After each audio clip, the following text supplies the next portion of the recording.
आज रानी विचार कर रही का बते दादा का जो दान पर खातिर न गंगा घाट के होते नहीं तो आज मेरा पति भी मेरे से नहीं छूटता।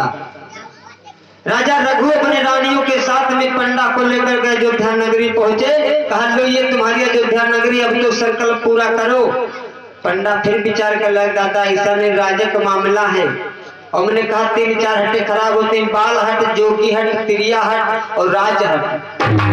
अगर जोगी दादा तुम्हारे पाए जाए और हट कर दे कि नहीं हम कथरिन गुदर ले आते तो चाहे सोने का सामान दो, लेकिन ली कथन अगर पक्का जोगी है तो बनुआ बाबा का परिया ना हो जो तो ले लिए। अगर सच्चा जोगी है हट कर दे कि तुमने द्वारा से धोती लिया तो चाहे रुपया जत्ता दो ली धोते। बाल हट है मेला लेके कहूँ जाओ छोटे से और कहूँ कैसे हम गुब्बारा ले आप तो का चाहे तुम जो कुछ ले चाहे 1 रुपये खाओ नहीं वो ली फिर गुब्बारे। हट खराब होती है, नारी हट खराब होती है। अगर नारी हट कर दिए कि हम 500 वाले धोती ले आप तो चाहे 1000 रुपए लेके आओ बेकार, वो 500 वाले ले आए तो हट खराब। राजा पंडा विचार करे लगा अगर राजा का मामला है, अगर ऐसा न हो तो हमको बाहर निकाल दे तो कोई प्लान बना के हमको मरवा दे। पंडा ने राजा के लिए क्या किया, अयोध्या के दक्षिण दिशा में एक मंदिर बना था भगवान विष्णु जी का। तो पंडा ने राजा से कहा महाराज अब यहाँ का राजा हूं मैं, क्योंकि तुमने मेरे को दान कर दिया है और हमारा आदेश है तुम हमारी हो प्रजा। मेरा आदेश है कि जो विष्णु जी का मंदिर है जाकर के तुम उसी में पूजा दिन रात करोगे, बाकी तुम कहीं जा नहीं सकते हो। और राजा रघु बोले ठीक भैया, लेकिन संकल्प तो पूरा कर दो। कहीं संकल्प नहीं पूरा होगा, अब या पैती पहने रहो और जाके मंदिर में पूजा करो। राजा रघु ने पंडा का आदेश पाया और भगवान विष्णु के मंदिर में चल दिया कि विष्णु के मंदिर रघु जाकर, विष्णु के मंदिर रघु जाकर अब हेतु समाधि लगाई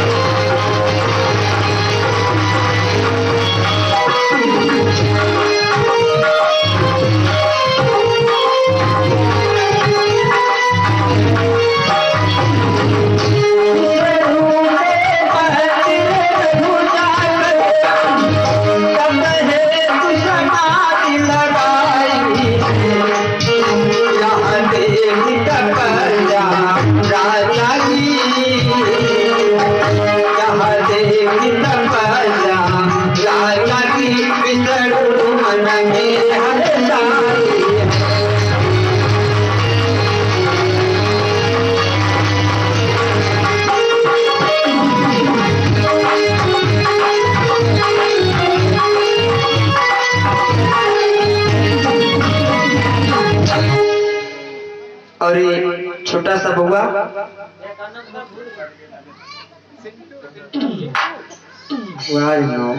और ये छोटा सा बउआ सिंटू दादा, सिंटू नाम का बउआ भगवान जी के चरणों में 1 रुपए का दान है। भगवान से अंत में मनोकामना पूर्ण करें महान। आज राजा रघु भगवान विष्णु की पूजा करने लगे जाकर के मंदिर में। अब पंडा मंदिर मंत्री को बुलावा, कहा कि हे भैया की चीज बताएं। हाँ बताओ महाराज, हम तुम्हारे राजा हैं, जो हम कहेंगे तुमको वही करना पड़ेगा। अब मंत्री विचार करें दादा इतने अच्छे हमारे राजा रघु रहे, आज तक एक बात हम लोगों को नहीं कहा, अपने बेटे की संभाल रखा, अब न जाने पंडा का दादा हमसे करावे। पंडा ने आदेश दिया, मंत्रियों से कहा जाओ आज से मेरा आदेश है, राजा रघु को खाना नहीं दिया जाएगा, गर्म पानी और सूखी रोटी देना होगा। वह सोच रहा जल्दी जल्दी राजा मर गए तो हमारी जो बोझ मिट्टी, क्योंकि शंका थी राजा का मामला है ऐसा ना मुझे मरवा दे। कहने लगे राजा को सूखी रोटी और गर्म पानी देना होगा प्रतिदिन भोजन में। मंत्री विचार करने लगे दादा हमारा इतना बढ़िया राजा, आज उसकी ये दशा इस पंडा के माध्यम से हो रही, किस प्रकार से मैं अपने प्रभु को बचाऊं। लेकिन प्यारे कहा जाता है, पंडा विचार कर रहा है कि अगर राजा रघु मर जाते तो हमारी गली साफ हो जाती। मेरे को किसी से डर नहीं था। आज जिस वक्त मंत्रियों को आदेश दिया तो मंत्री मन में विचार करते हैं और भोजन लेकर के चले। आंखों में आंसू लिए वारी राजा, तुमने कैसा दान कर दिया, कैसा संकल्प कर लिया। अरे खुद का राजा, आज मैं अपने राजा को रोटी और गर्म पानी पिलाने जा रहा हूँ, जो मुझे अपने बेटे की तरह पालता था। कि अखियानी भरी कहे रोवन लागे संतरी, अखियों में आंसू लेकर के वह संतरी मंत्री सब रो रहे हैं। कई आखियन आंसू रोवन लागे मंत्री, कैसे रोटी हम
राजा का आदेश है, क्योंकि राजा वहां का पंडा है। विचार करने लगा, चलो किस राजा का तो आदेश का पालन करना पड़ेगा। आज सूखी रोटी गर्म पानी लेकर के राजा रघु के पास गए, हाथ जोड़ करके चरणों में गिरे, महाराज मेरे को माफ कर दो, मैं तो दूसरी के बस में हूँ, जो मेरे को आदेश दिया वो मैं तुम्हारे लिए लेकर आया हूँ। प्यारे, ये दशा देख करके राजा रघु के भी आंखों में आंसू आ गए। मैंने कैसा दान संकल्प कर लिया, क्योंकि मानव के जीवन में जब दुख आता है तो कुछ दिखाई नहीं पड़ता है, और अक्सर होता है कि जब दुर्दशा मनुष्य पर आवे, कि जब दुर्दशा मनुष्य पर आवे, कहीं परई भूख कर गात।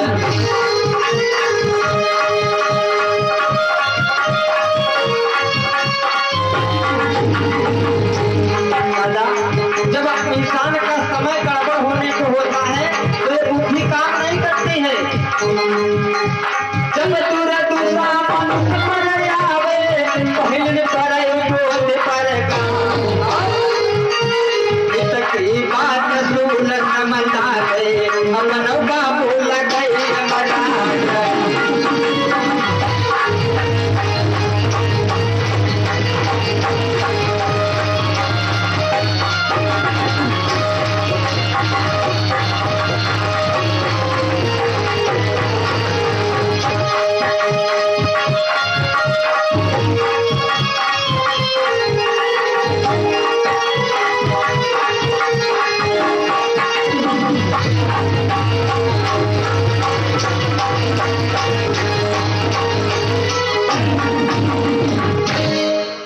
राजा रघु की बुद्धि नहीं काम कर रही, मैं करूं तो क्या करूं। मन में विचार क्या, ठीक भैया जो आदेश राजा का वही आप काम करो, क्यों हमारे मन का करोगे। प्यारे, ये दशा भगवान विष्णु ने देखा, इतना सच्चा इतना बढ़िया राजा, आज इसकी ये दशा हो गई। सिर्फ एक पंडा के चक्कर में राजा रघु की दशा देख करके भगवान विष्णु ने तुरंत इंद्र को बुलाया। विष्णु ने इंद्र को बुलवा कर, विष्णु ने इंद्र को बुलवा कर दे दिया अमर फल हाथों में।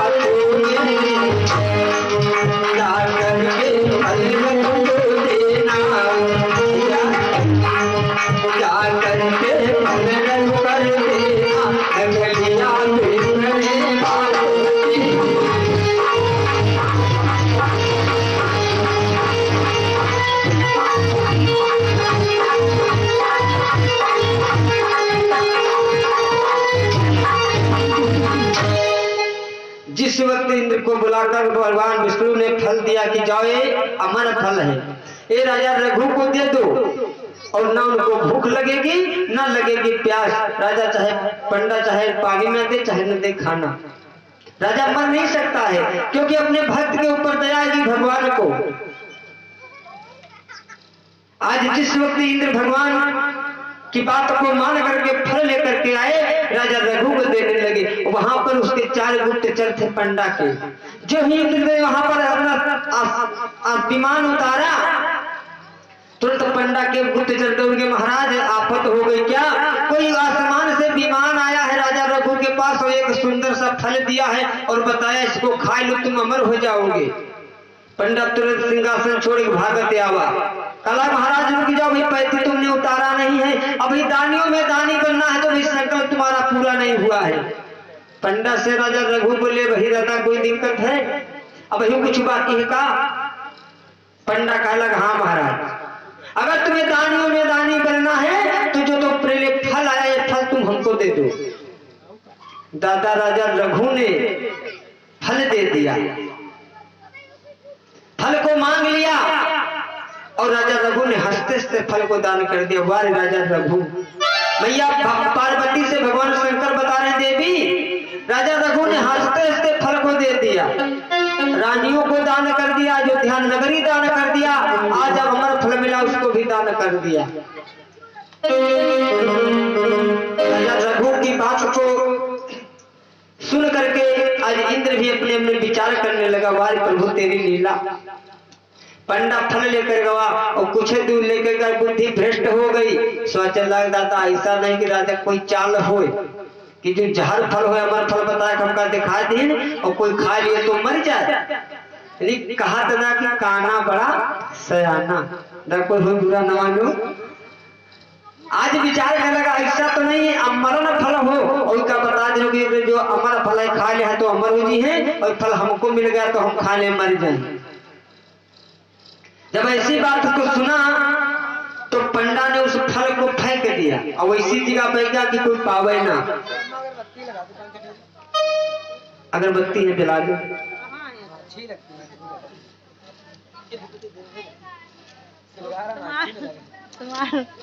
कहाँ है उनसे कह दो कि मत छिड़के वाला लावे तो मच्छी ना लावे। जिस वक्त इधर हुई है भैया खुली, फल को फेंक दिया, पिंडाल में कितनी लाग रही है। फल को जब फेंका तो ऐसी जगह पे फेंका जहाँ पे कोई पावे ना। लेकिन दादा जहाँ पे फल फेंका वहां पर एक बूढ़ी अम्मा देख रहे तो फिर अम्मा विचार के लगी जो आखिर फल यहाँ पे बैगन को दिया।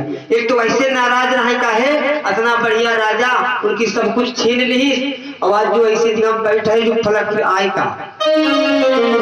बूढ़ा माता देख रही है, बूढ़ा माता बहुत परेशान थी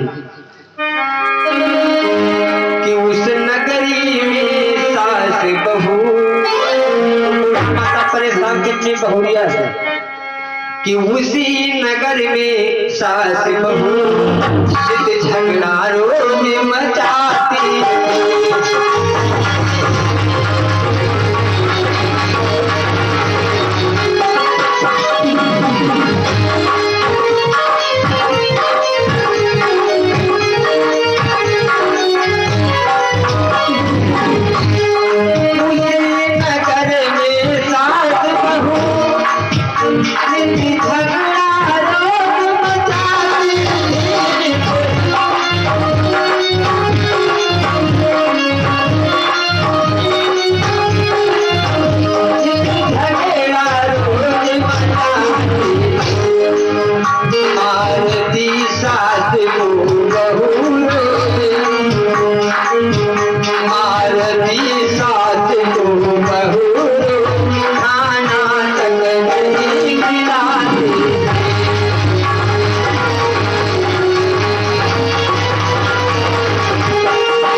सास बहुर में रोज लड़ाई हुई और दादा वह प्रथा आज चली।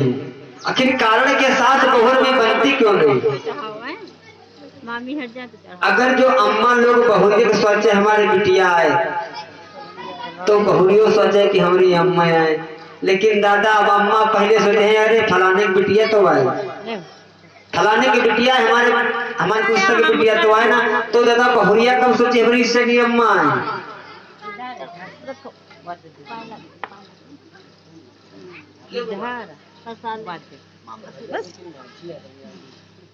चलो छोटा सा बुआ के कर करो जरा 101 रुपए का दान। पहाड़पुर कहाँ? पहाड़पुर से। लौंडिया के नाम भैया ना जाने का। और पहाड़पुर से छोटा सा बउआ आया है, इसे कर करो जरा भगवान के चरणों में 101 रुपए का दान है, भगवान से मनोकामना पूर्ण करे। आज साच बहु में नहीं बनी और बहुरिया जान दिए खातिर घूम रहेगा, देखिस कि जो फल राजा फिर बाहर गए इससे तो जहर फल तो ना है। उस बहुरिया ने उस सास ने उस फल को उठाया और मन में विचार करती है कि अब करी जिंदगी बेकार है दादा, जब शरीर उठाएगा बहुर, क्योंकि बताया जाता है जब इंसान बूढ़ा होता है तो उसकी बुद्धि एकदम बच्चों के समान हो जाती है। लेकिन आजकल दादा हम सब कोई गुस्सा लागते हैं, गुस्साना की जब इंसान बूढ़ा होता है तो उसकी बुद्धि एकदम बच्चों के समान हो जाती है। और वह बात हमारे तुम्हारे मन की नहीं पड़, इससे रोज लड़ाई। बूढ़ा माता सोची जीवन बेकार है, भाव मिलता है।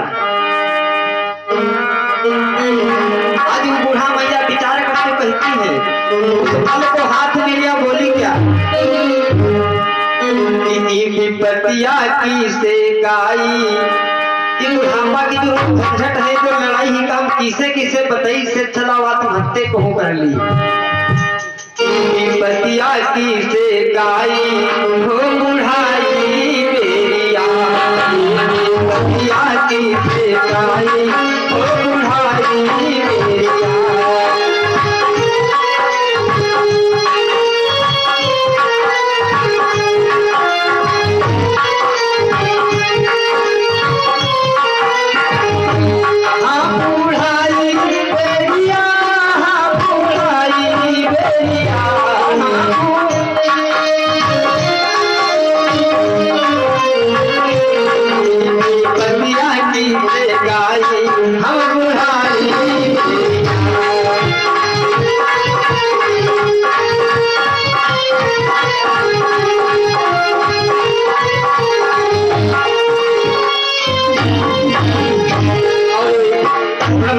कुलदीप भैया जो कतरा गाँव से आए हैं, उनके घर का लोग ठाकुर जी के चरणों में 51 रुपए का दान, और परवेश भैया के परिवार से भगवान के चरणों में 51 रुपए का दान है। भगवान सागर से मनोकामना पूर्ण करें। पतिया की से गाई हो बुढ़ाई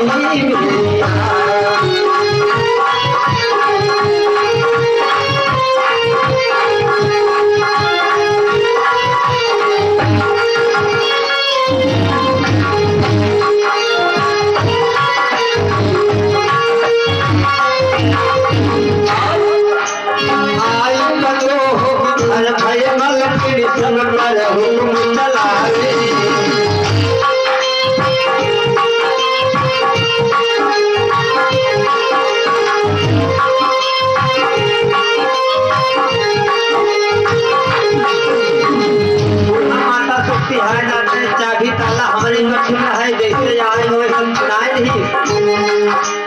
आई पतोहिया घर भय मलक मिसल पर हुकुम चलावे,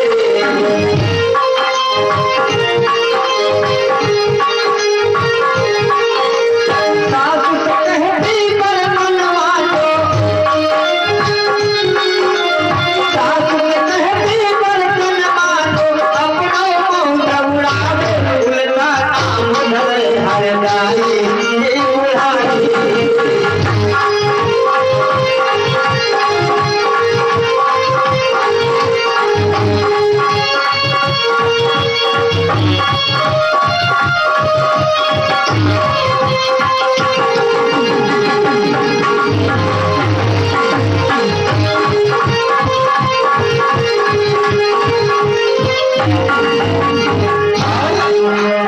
बूढ़ा माला कहते विचार करके सोच रही का,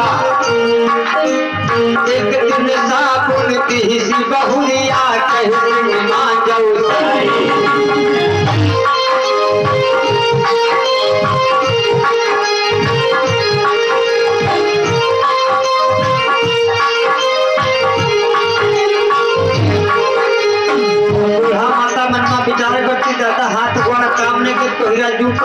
बहुरी आगे का साड़ी धो एक दिन सासू दिन बहुरिया कहीं बिछाटो साड़ी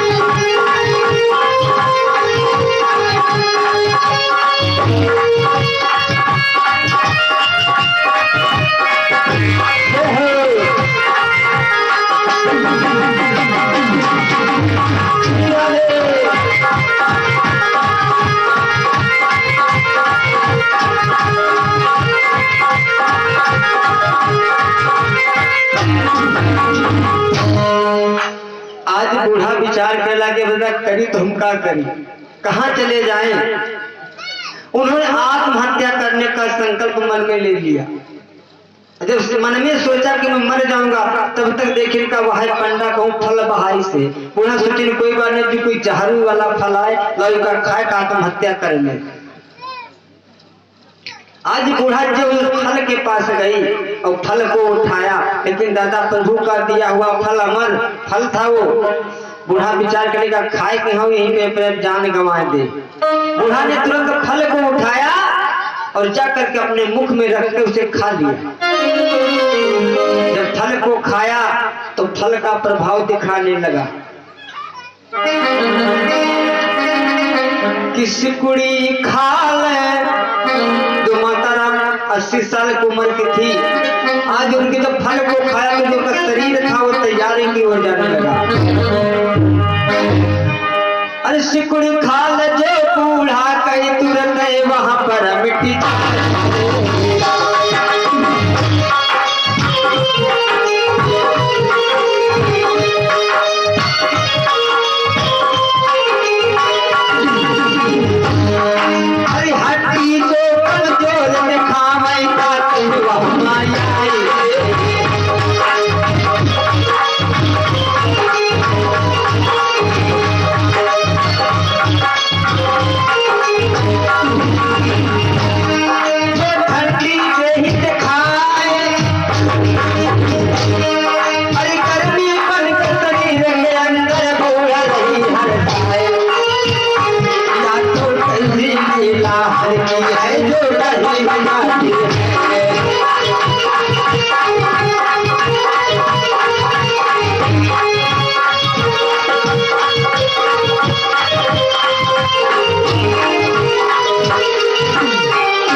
जिस वक्त बूढ़ा ने फल को खाया उनकी हड्डियों में ताकत आ गई, जो शरीर खाल सिकुड़ गई थी वो सब चमकने लगी। अब बूढ़ा अपन शरीर देखा हाय दादा जो कौन फला खा रहा है। हमारे शरीर में जो गर्मी नहीं थी एकदम ठंडा शरीर था, आज इसमें गर्मी बन गई, मुझे तो लगता मेरी ताकत बढ़ रही है।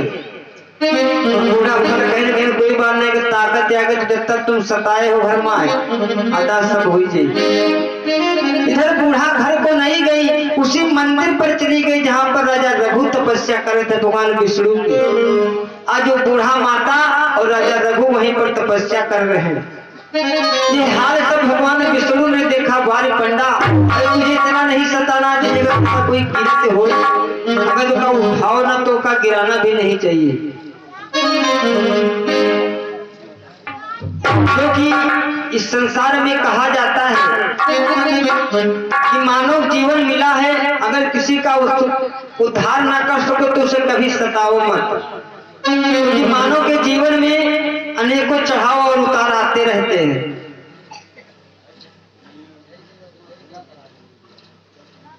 जिस वक्त राजा रघु ने ऐसा मन में विचार किया तो आज भगवान मन में विचार करने लगे, ऐसा इतना सुंदर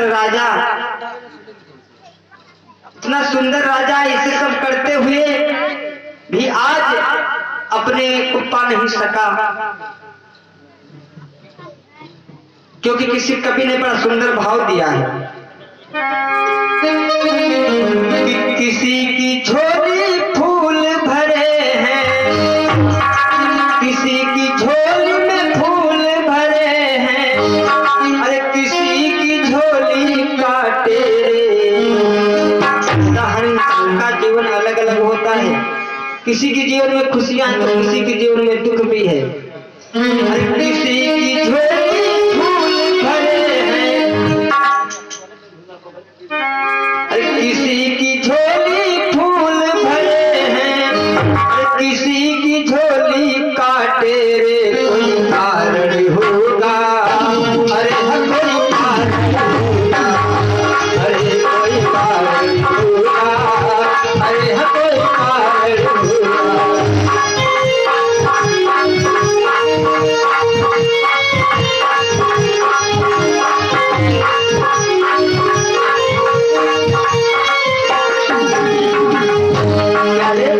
ये हमारे आपके बस में नहीं है, किसको दुख मिलता है किसको सुख मिलता है परमात्मा के हाथ में है। जैसी करती वैसी भरती, तेरे बस की बात नहीं है, तेरे बस की बात नहीं, वो काटने वाला काटे रे। कोई कारण होगा, अरे कोई कारण होगा।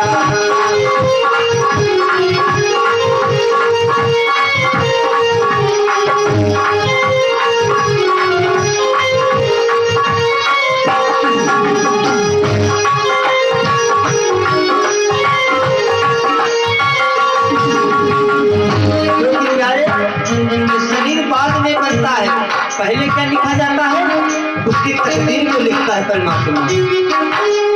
पहले बनती है तकदीर, फिर बनता है शरीर।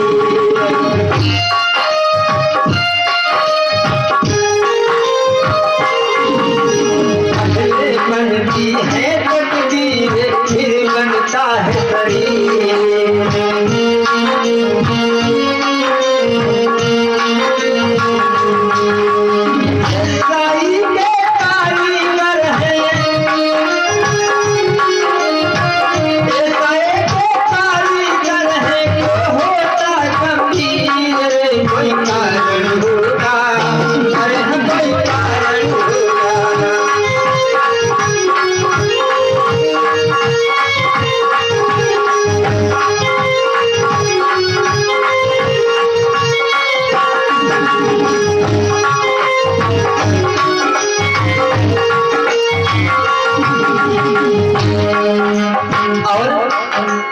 जो सूरज हर रोज निकलता एक दिशा की ओर,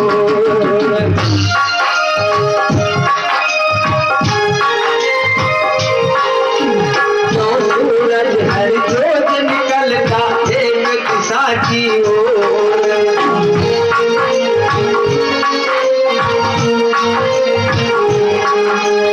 और क्यों तारे आकाश में रहते, क्यों तारे आकाश में रहते,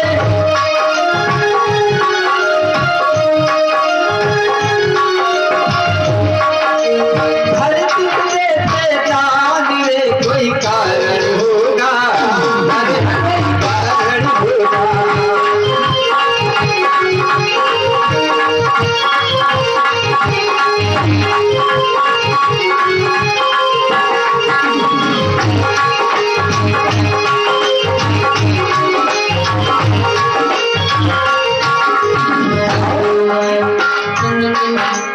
धन का बिस्तर मिल जाए पर नींद को तरसे रहना।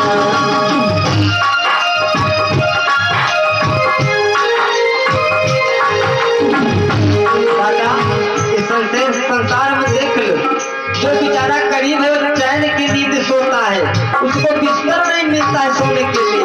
और दादा जो पैसा वाले उनका बिस्तर मिले लेकिन उनके पास नींद नहीं। काहे? अच्छा धन रखा इस तरह कोई उठा ले जाए, और सोफा ऊपर है लेकिन नींद नहीं पड़ रही है। और जो बेचारा गरीब है जिसको नींद आती है उसको बिस्तर नहीं मिलता है। हमारे प्रभु की लीला।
साचे दरबार की।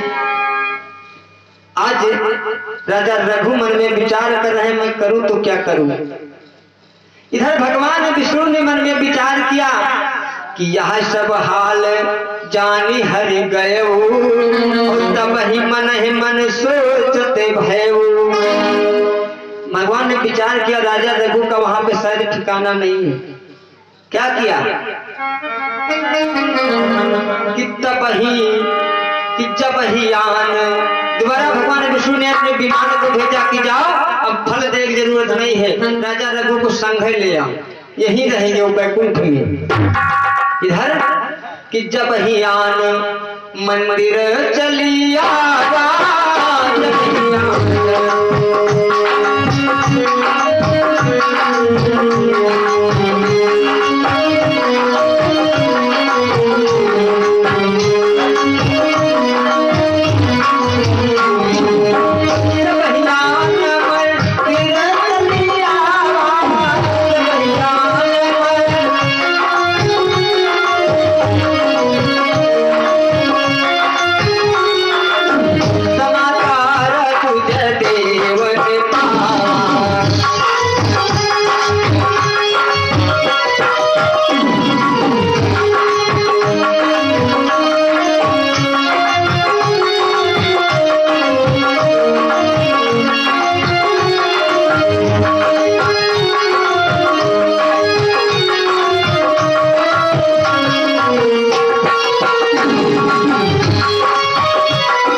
विमान को भेजा कि जाओ राजा रघु को सही बुलाए लाओ।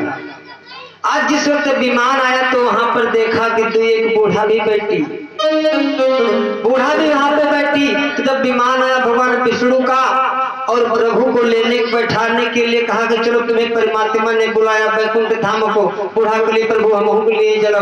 भगवान के दूतों ने बोला नहीं माता राम तुम्हारे वहां ठिकाना नहीं है, तुम्हें मंदिर में जपो यही तुम्हें परमात्मा मिलेगा, तुम ही मंदिर में जपो राम नाम का। लेकिन तब तक दूध जाके पंडा से बोले महाराज वो तो राजा रघु कोई लिए आवा है, अब ऐसा न कोई लेके जाए कोई शरीर करके तुमको मरवा दे। राजा रघु की मंत्रियों की बात को सुने तुरंत पंडा दौड़ के मंदिर के पास आवा। महाराज जाई कहाँ रहे हो, पैती तुम्हें उतारे नहीं, उतारने बाकी है, तुम जा कहाँ रहे हो। दूतों ने कहा इनको बैकुंठ धाम बुलाया गया है, ये सदैव बैकुंठ धाम जाएंगे। पंडा का लग महाराज दानी में दानी बनना है, अभी संकल्प नहीं पूरा हुआ है तो संख्या हमका लेकर चलो बैकुंठ धाम। वारे पंडा वारे दान। राजा रघु ने कहा भैया अपने परमात्मा से आदेश लो, मैंने दान इसको करना ही, जो मांगेगा मुझे देना पड़ेगा, क्योंकि मैंने अपने गुरु की सौगंध खाई है, अगर साथ निकल नहीं चलो तो हम चलो नहीं, हम हूं नहीं जाए। तुरंत विष्णु से जब बात हुई, विष्णु ने कहा अगर नहीं माने तो राजा रघु के साथ में ले आओ, उसको सारा दंड यहीं पे दिया जाएगा। प्यारे जिस वक्त राजा रघु के साथ में वो पंडा विमान पर बैठकर बैकुंठ धाम को पहुंचा तो परमात्मा की कृपा न्यारी है, लीला अजब है। उन्होंने अयोध्या जैसी नगरी उस बैकुंठ धाम में बना रखी है। जिस वक्त राजा रघु को अंदर प्रवेश किया गया, पंडा को रोक दिया गया, कहा राजा के साथ में जाएंगे, कोई राजा का भी संकल्प बाकी है। परमात्मा ने अपनी कृपा से जहां पर अमृत का कुंड था वहां पर नरक कुंड दिखला दिया, और जहां पर नरक कुंड था वहां पर अमृत का कुंड दिखला दिया। पंडा से बोले तुम कहां पे जाओगे। पंडा का लग जहां राजा रहे तहां जाए। हरि कहने लगे, इसलिए हरि बोले भैया ये है जो है अमर कुंड है, इसमें तुम अपना गोता लगा लो और इनको तुम नरक में डाल लेंगे। वहां पर भगवान विष्णु ने चाल चली, कहा मैं तो इनको नरक में डालूंगा, अगर तुम्हें स्वर्ग को जाना है तो इस कुंड में स्नान करो। जो ही पंडा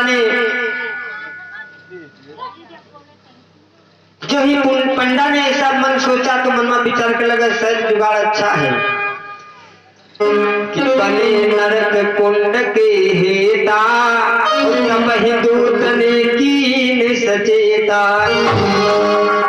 जिस वक्त राजा रघु को ऐसी नगरी मिली और उसे पंडा को छोड़ दिया उस नरक कुंड में। अब पंडा विचार के लगा अब तो आफत हो गई। आज जिस वक्त नरक में देखा पंडा को तो राजा रघु मन में विचार करने लगे, अगर जो ये मेरे से रानियों को दान में न मांगा होता तो शायद आज ये पंडा नरक को नहीं जाता। मन में विचार किया कि रानी दान न हमसे पाते,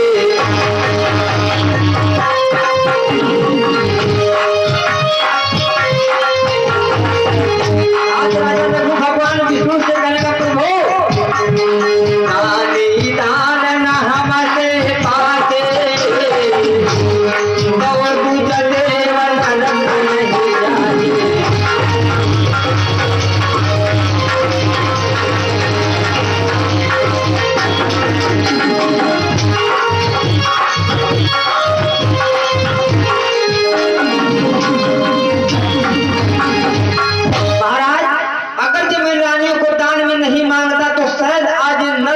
जाता, इसलिए प्रभु में कृपा करो क्या कि तासे मोहि न रखया दीजे,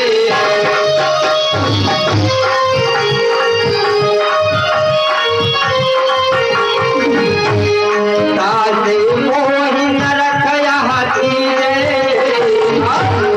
तेरा भवन में कटोरी।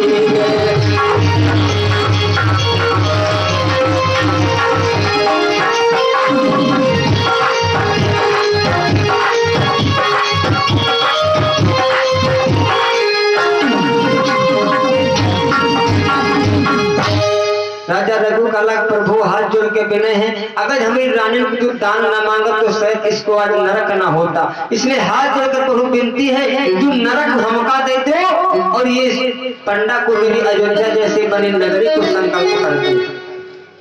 भगवान शंकर मैया पार्वती से बोले देवी कि ऐसे भूप रहे रघुराई,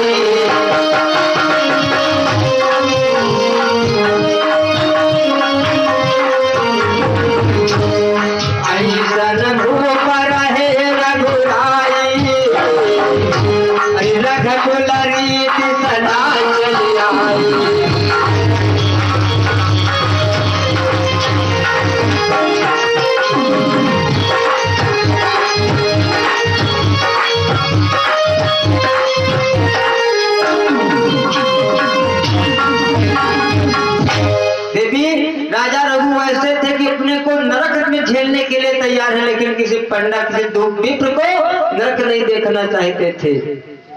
इस प्रकार से भगवान विष्णु ने उस पंडा को वैकुंठ में अयोध्या बनी जैसी नगरी को समर्पित किया और राजा रघु को सदैव फिर इस अवध धाम को भेजा। अपनी 707 रानियों के साथ में सुख पूर्वक अपना जीवन यापन कर रहे हैं। समय गुजरता गया और जब चौथा पन लगा तब राजा रघु मन में विचार किया कि अब मैं करूं तो क्या करूं। इतना बड़ा दान भी किया, वैकुंठ भी घूम लिया और 707 रानी घर में है, लेकिन मेरा वंश कैसे चलेगा। तब राजा रघु ने मन में विचार किया कि राजा मन ही विचारा, राजा मन ही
राजा विचार कर रहे तो अपने गुरु के पास गए, बोले प्रभु किस प्रकार से मेरा कल्याण होगा, मेरा वंश कैसे चलेगा। ऐसा विचार किया तो राजा रघु ने अपने महलों को आए, गुरुदेव को साथ में लाए। गुरु ने राजा रघु से कहा, राजा तुम धीरज रखो, तुम्हारे संतान तो होगी, लेकिन इसके लिए तुम्हें बहुत बड़ा कर्म करना पड़ेगा। क्या बोले,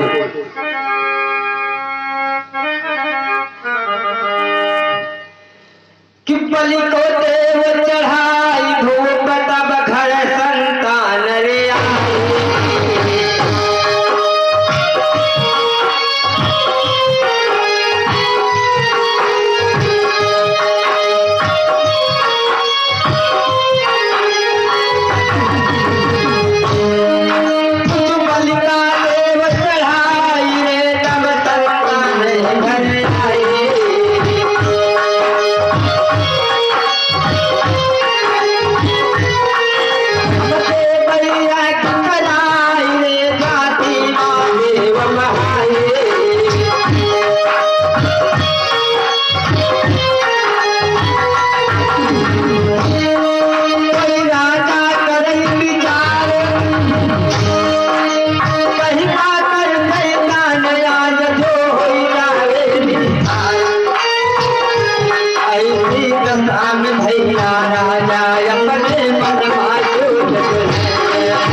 राजा रघु से गुरुदेव बोले तुम्हें कुछ दान करना पड़ेगा, तुम्हें खून जिस वक्त ऐसे शब्दों को बोला तो राजा रघु बोले प्रभु मुझे करना क्या होगा।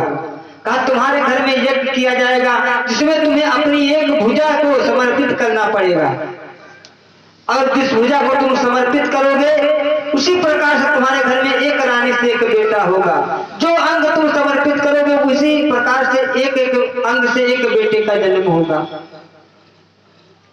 राजा रघु मन में विचार करने लगे, औलाद के लिए मुझे कुछ भी करना पड़े, जब हमें 707 रानियों को दान कर दिया तो एक बेटे के लिए एक भुजा देना पड़ेगा, तो क्या बहुत बड़ी बात है।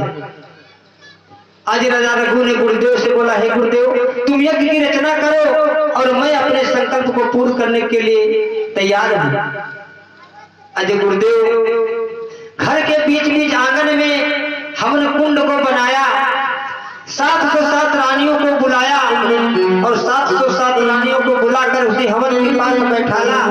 राजा रघु भी बैठे।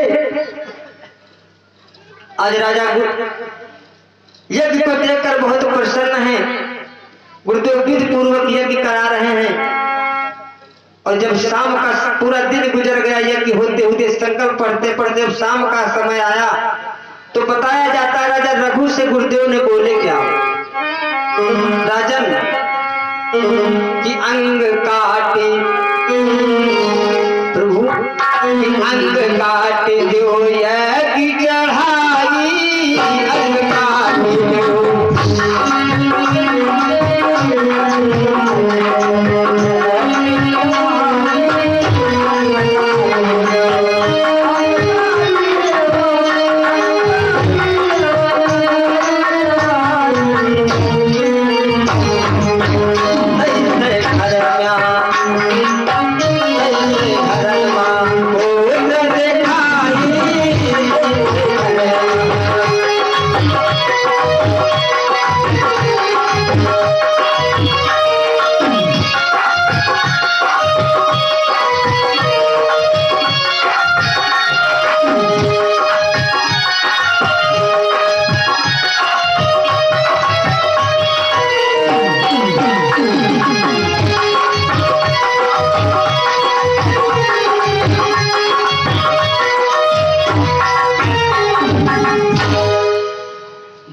आदेश पाया तो राजा अपनी तलवार को मंगाए और रानियों से बोला कि कौन मेरी भुजा को काटेगा। दादा जी के 700 रानी हो चाहे एक रानी हो, कोई कहे कि अपने पति का हाथ बड़ा काटो तो कोई नहीं काटेगा, लेकिन इसमें एक रानी उठी, कहा स्वामी मैं काटने के लिए तैयार हूं, क्योंकि मेरे को औलाद की आवश्यकता है, इस वंश को चलाने के लिए कौन कुछ भी करना पड़ेगा। जिस वक्त रानी उठी, हाथ में तलवार लिया, गुरुदेव ने कहा देवी भुजा को नहीं काटना है। राजा का दाहिने हाथ का अंगूठा कटवा दिया और उस यज्ञ में डलवा दिया। जिस यज्ञ में अंगूठा पड़ा उसमें से भभूत निकली, उस अंगूठे को निकाल कर गुरुदेव उसी रानी को खिलाया जिस रानी ने अंगूठे को काटा था, और रानी को खिला करके उस भभूत को राजा से गुरुदेव बोले, हे राजन कि धरऊ धीरा हुई है सुत तोरे,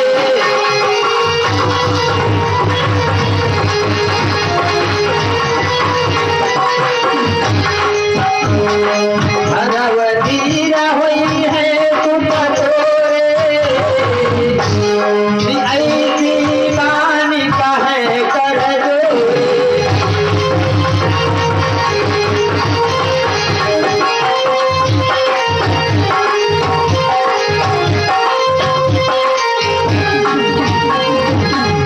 राजन, समय का इंतजार करो, इसी रानी के कर्म से तुम्हारे को बेटा प्राप्त होगा, तुम्हारा वंश चलेगा। यज्ञ करवाया, गुरुदेव संपन्न हुआ, गुरुदेव भी चले गए। जब राजा अपने घर महलों में विधि पूर्वक राज्य कर रहे हैं, समय गुजरता गया और सारी रानी मन में विचार करने लगी कि किसी प्रकार से इस वंश को चलाने वाला कोई वारिस हो जाए। लेकिन जिस रानी ने राजा का अंगूठे को काटा, आज उस रानी धीरे धीरे परमात्मा की कृपा कि गर्भ जो बाढ़न ला करे तब रानी मन हरसाए।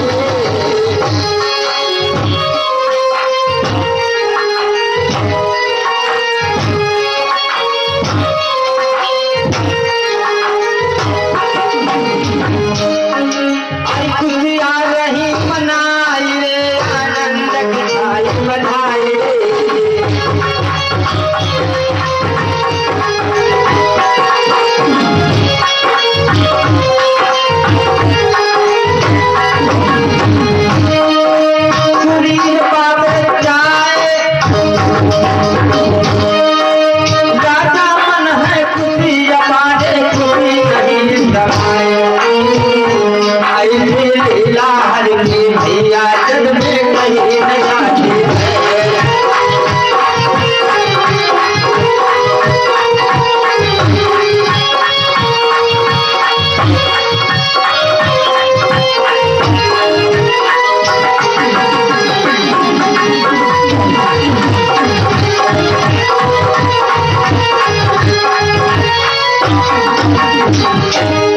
जब ये समाचार अयोध्या में फैला कि राजा रघु के घर में रानी गर्भवती हो गई, आज सारे नगर में खुशियां मनाई गई। क्यों? क्योंकि इतना बढ़िया हमारा राजा, आज उसके घर में कोई वारिस आने वाला है।